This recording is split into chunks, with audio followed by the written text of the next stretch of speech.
Welcome back again. Colin Percival. He's here again, and I'm wearing my Wishbone Ash T-shirt. A lot of people are looking, going, Who are they? "Who are they?" Who are they?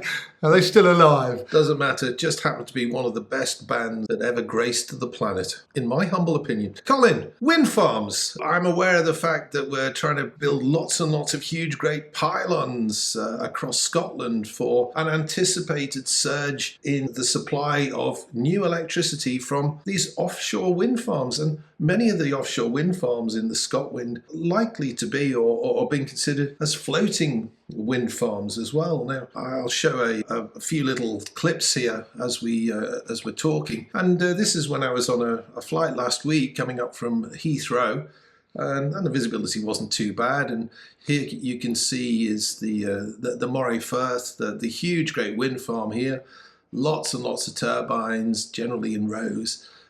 These are all fixed. So those jackets, the yellow jackets you can see, they're all fixed to the seabed. As I go further on, about 10 minutes later, I spotted the 5 floating turbines, which is the Kincardine. It's the world's first commercial offshore floating wind farm.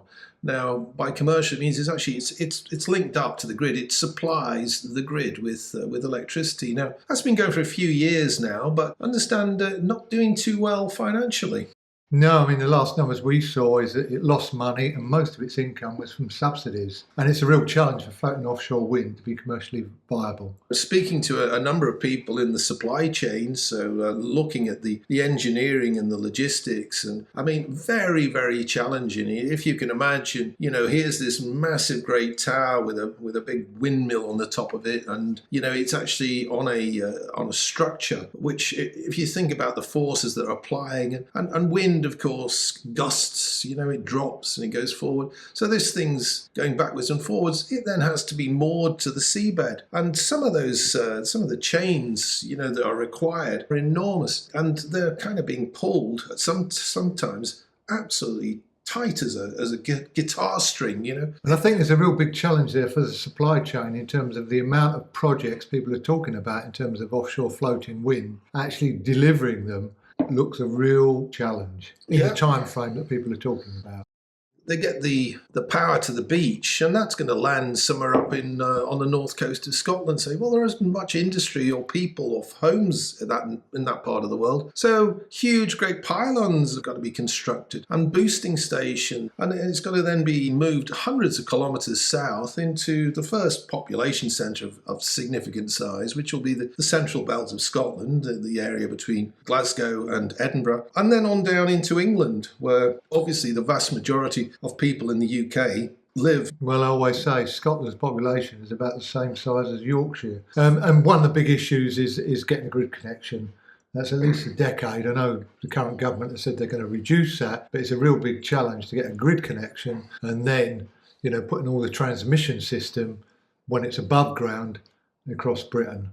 We've seen lots of people up in arms about that. Yeah, we've all grown up seeing pylons, but these pylons are enormous. They are huge, and they're going to be seen from a lot further away. They're going to be very, very intrusive on the landscape. I think already, as you look at the A9 coming down from Inverness towards Perth, right? Yeah, you're already seeing these pylons, but I think the ones they're going to have in the future, they will dwarf the pylons that are currently there. Huge. Yeah, I mean, at the back of me, we've already got pylons that are probably 150 foot high. The new ones are going to be over double the size of that. And the cost of all this is absolutely enormous. But it's okay. We don't have to worry because the government pays.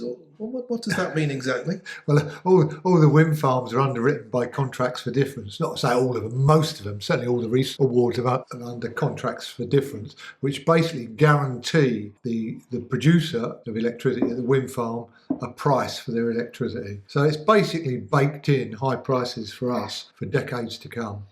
You and me and him, we're paying. The consumers, we have to pay through our energy bills, our gas and electric. But in fact, gas is different. It comes from the oil and gas fields. Yeah, and it gets blamed for high electricity prices, and that's true to some extent. But really, what we're in the process of doing is reducing the amount of gas we use. So we're using it intermittently to fill in the gaps when the wind's not blowing. And having that kit sat there doing nothing, It's inefficient. yeah, it's really inefficient. Really inefficient. And the other thing is that the wind farms, when they bid to supply, the price that they quote is an irrelevance compared to what they're going to get paid, because they're secured by a contract for difference. So they have a guaranteed price. Guaranteed price over many, many years. Yeah, well, that's typically 25 years. Thank you for watching. I hope you found that interesting. Please hit the like, subscribe, and ring the bell. Hope to see you back on our channel before too long. Bye for now.